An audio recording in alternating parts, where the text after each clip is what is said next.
and welcome, free spirits, and welcome to the lost ones that found me and my channel.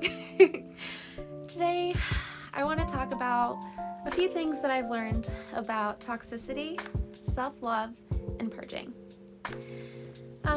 Let's start with toxicity, because it's a dangerous word, and not only does it describe a person who has negative personality traits, but it also lumps in those people that we refuse to understand, and it gives us a bad feeling about them whenever we think about them.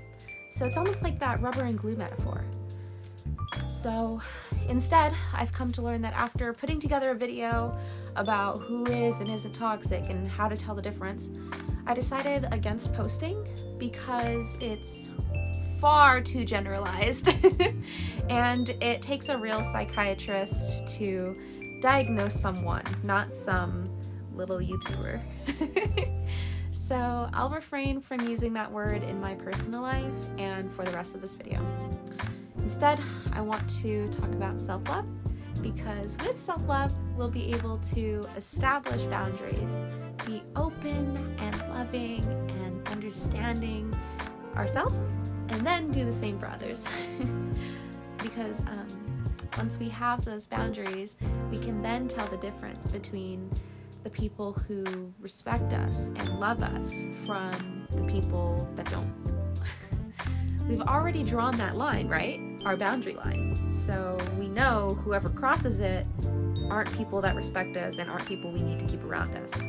So then we have to ask ourselves, do we respect ourselves enough to be firm when we are tested and when those boundaries are tested, and be able to let go of relationships that we are happy with or aren't happy with? Because whose happiness matters most? Yours. You're the only one living your life. You're the only one who should be calling the shots. Which leads me to my next point, purging. Purging is dispelling all of those negative thoughts, feelings, food, people, and bad habits, you see. It can be all or any of those things that we want out of our lives because they only do us bad. They only do us harm. For example, I've stopped eating fast food and started practicing eating healthier and drinking more water, because it makes me feel good to put good food and good energy in my body.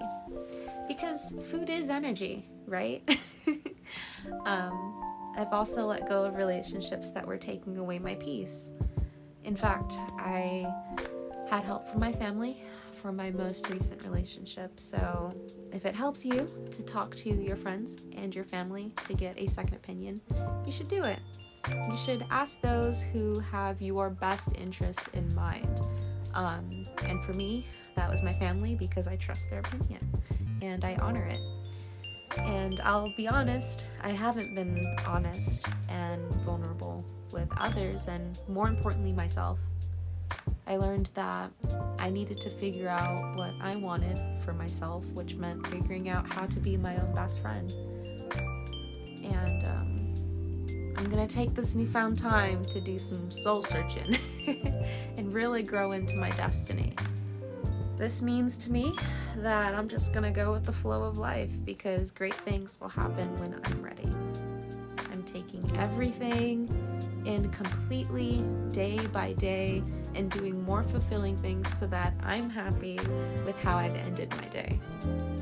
Anyways, that's all I wanted to share with you today, and I hope that you've learned something, or maybe you were able to ride the same mental wave that I was on. I'm signing off with peace and love. Bye!